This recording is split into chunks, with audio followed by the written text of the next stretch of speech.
दोस्तों, देश के प्रधानमंत्री आज से 5 दिन पहले जब यानी आज़ादी का हम अमृत महोत्सव मना रहे थे और देश को लाल किले की प्राचीर से यह संबोधित कर रहे थे महिला सम्मान के लिए कि महिला सम्मान करना चाहिए और महिला सशक्तिकरण की तरफ सरकार प्रयास करेगी और पूरे देश को करने भी चाहिए।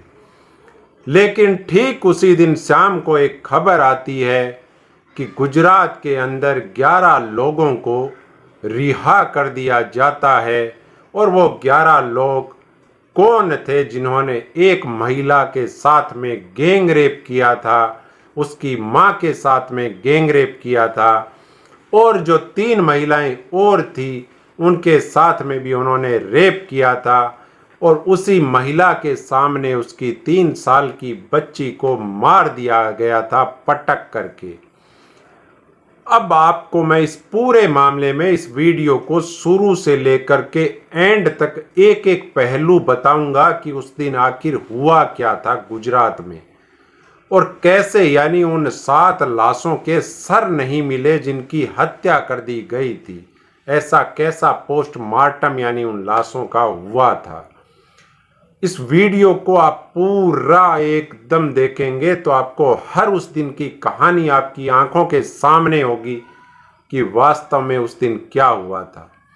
तो दोस्तों, मैं हूं राजकुमार स्वामी। वीडियो को पूरा देखिए। वीडियो को अगर आपको पसंद आए तो चैनल को सब्सक्राइब कर देना। लेकिन यह जो कहानी है बहुत ही दुख के साथ बता रहा हूं कि आप चाहे किसी भी जाति या धर्म के हैं, लेकिन एक कहानी है उस बहादुर महिला से जुड़ी हुई है जिसने इतने साल संघर्ष किया, लेकिन 15 अगस्त आज़ादी के दिन उसके सपनों के साथ में क्या हुआ।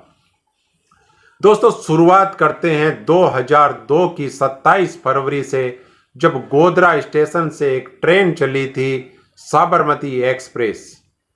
और उस ट्रेन की एक बोगी के अंदर जो है कुछ असामाजिक तत्वों ने आग लगा दी गई थी। अपने उस मामले पर नहीं जाएंगे कि उस समय पूरा देश जानता है कि क्या हुआ था। लेकिन जब इतने लोग मारे गए थे, हिंसा भड़क चुकी थी, पूरे गुजरात जो है दंगों की चपेट में आ चुका था।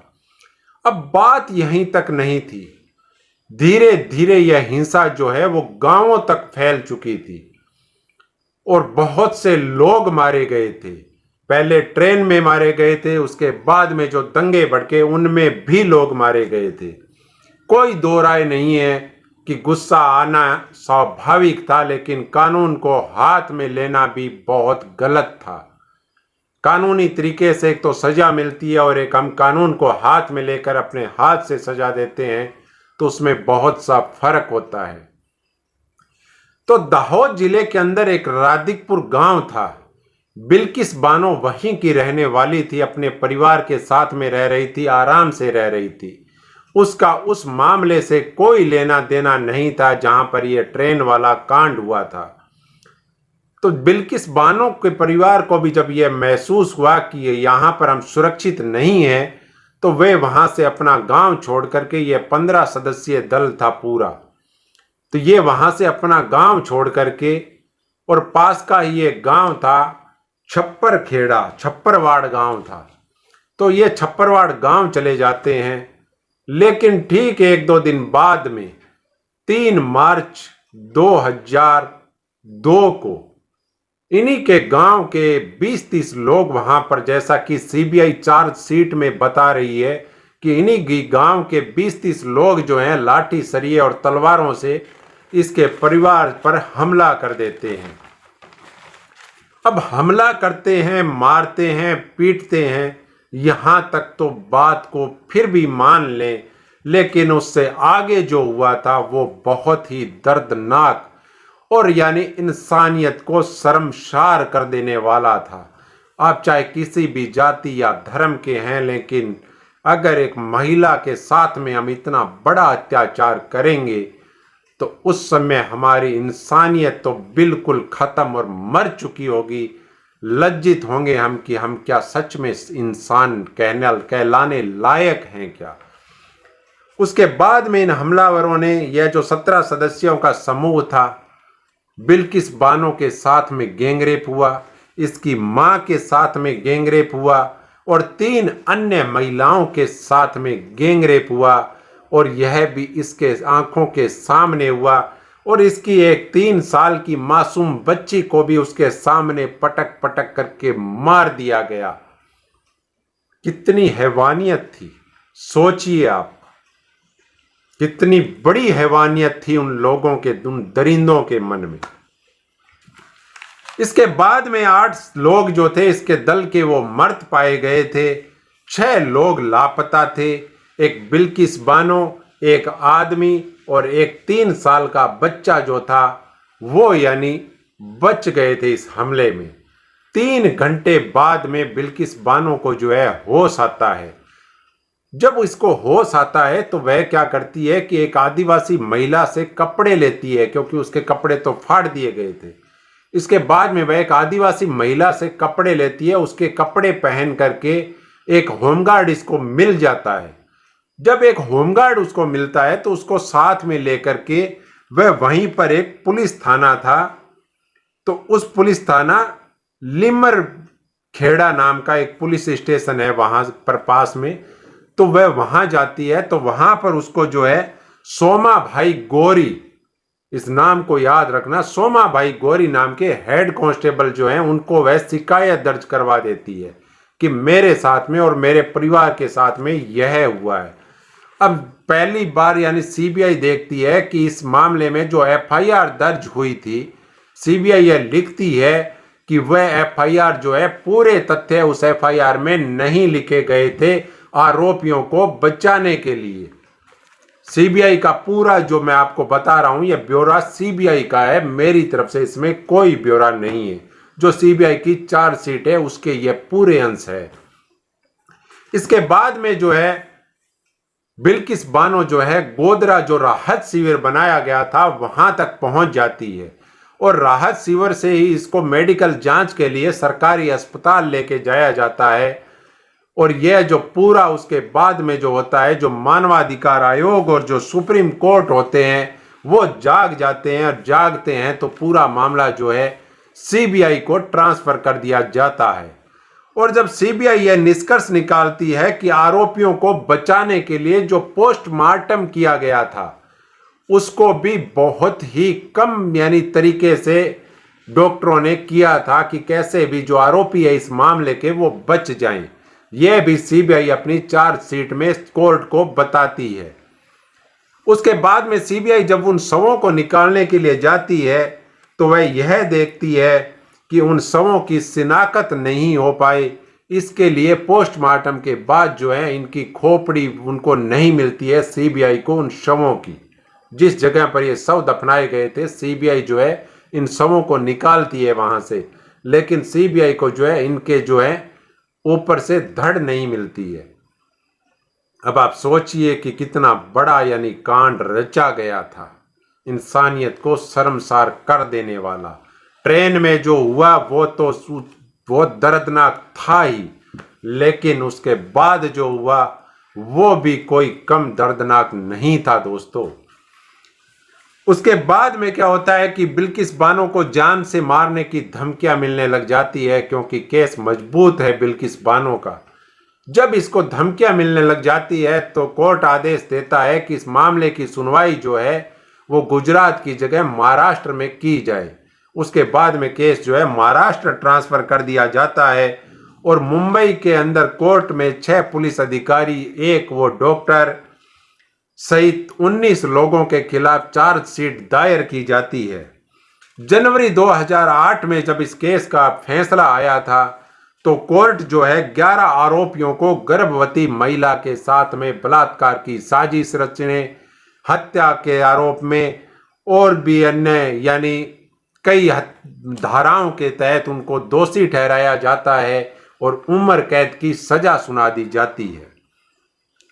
दोस्तों इस केस में उस हेड कांस्टेबल को भी दोषी पाया जाता है जिसने सबसे पहले जो है एफआईआर दर्ज की थी।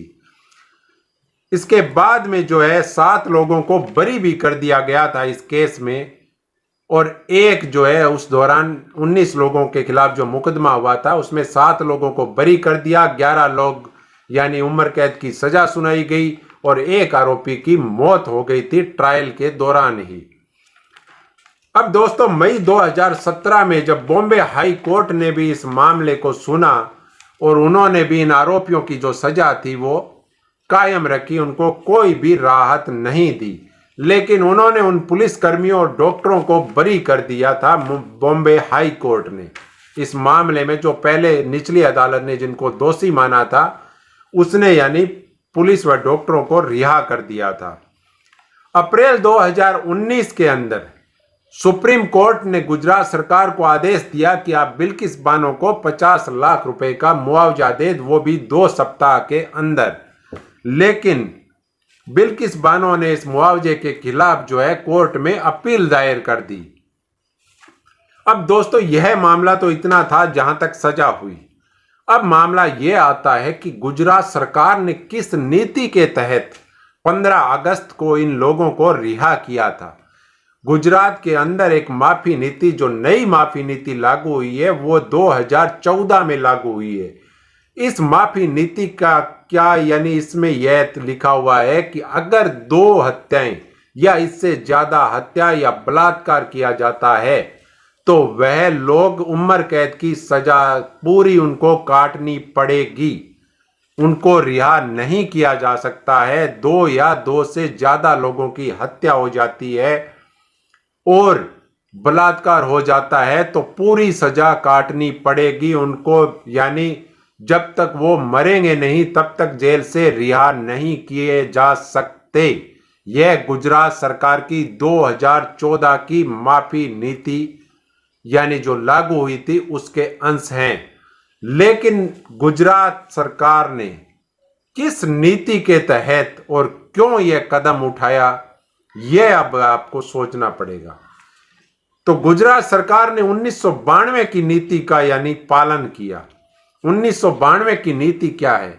1992 की नीति यह थी कि उसमें पूरी तरह से साफ नहीं था कि उम्र कैद के किन दोषियों को रिहा किया जा सकता है, और इसी पॉइंट का सबसे ज्यादा जो है फायदा उठाया था इस विभत्स नरसंहार और बलात्कार के आरोपियों को रिहा करने के लिए। बिल्कुल भी यह नहीं सोचा गया कि अगर कम से कम इंसानियत के नाते तो देख लिया जाए, जबकि वो नीति स्पष्ट नहीं है। फिर भी इस नीति को क्यों लागू किया गुजरात सरकार ने, आज पूरे देश में यह एक बहस का विषय बना हुआ है। और यह पूरे देश में बहस का विषय नहीं है, यह इंसानियत को शर्मसार करने वाला विषय है। तो इसके लिए पूरे देश से आवाज उठाई जा रही है। हो सकता है सुप्रीम कोर्ट इस पे कोई निर्णय ले, क्योंकि यह हमारे एक बिल्किस बानो का मामला नहीं है दोस्तों। यह मामला है हमारी उन महिलाओं के लिए, हमारी उन बहनों के लिए।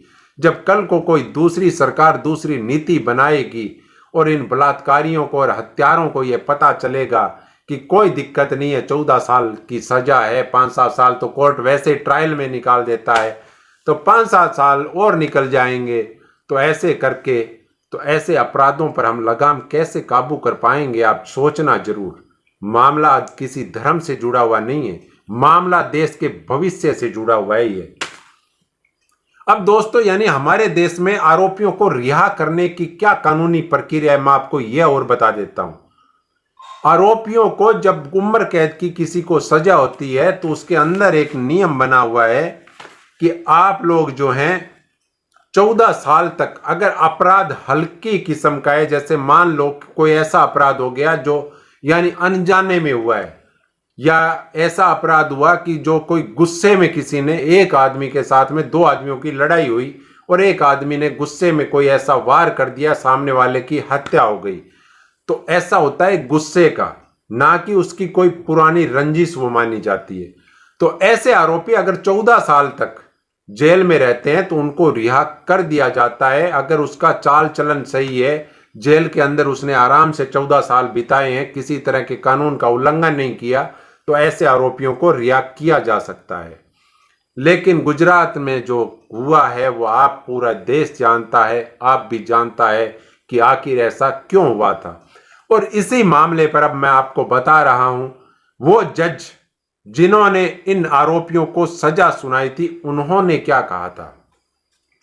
उन्होंने यानी जो जज थे यूडी साल्वी, उन्होंने एक न्यूज चैनल जो है हमारे, उनको एक इंटरव्यू दिया। उसमें यह कहा कि आरोपियों को माला पहनाना और इस तरीके से रिहा करना उचित नहीं है हमारे समाज के लिए। और उन्होंने कहा कि बहादुर लड़की थी बिल्किस बानो। उस बहादुर लड़की ने पूरी भीड़ में से उन लोगों को पहचान लिया था, क्योंकि कोर्ट के अंदर जब कार्रवाई होती है, जब बलात्कार के आरोपी और ऐसे हत्या के आरोपियों को जब यानी उनकी शिनाख्त परेड करवाई जाती है, तब वो क्या है यानी 20 लोगों के खिलाफ, जैसे 19 लोगों के खिलाफ मुकदमा हुआ था, तो कम से कम यानी वहां पर 30-40 लोगों को इकट्ठा किया जाता है, फिर उस भीड़ में से निकाला जाता है। वो ये कहती है कि ये लोग उसमें थे। तो शिनाख्त परेड के दौरान भी जज साहब ये बताते हैं कि उन्होंने उस आरोपियों के नाम ले लेकर के पुकार लिया था और उनको पहचान लिया था, क्योंकि ये उसी के गांव के रहने वाले थे और यह इनको पहले से ही जानती थी। और उस बहादुर लड़की ने इस केस को जितनी बहादुरी से लड़ा था, लेकिन इस केस का अंजाम जो ये हुआ वो बहुत ही शर्मनाक तरीके से हुआ है। अब दोस्तों, आप क्या सोचते हैं इस केस के बारे में कमेंट बॉक्स में जरूर बताएं। अगर वीडियो आपको अच्छा लगा हो तो चैनल को सब्सक्राइब करना ना भूलें। जय हिंद, जय भारत।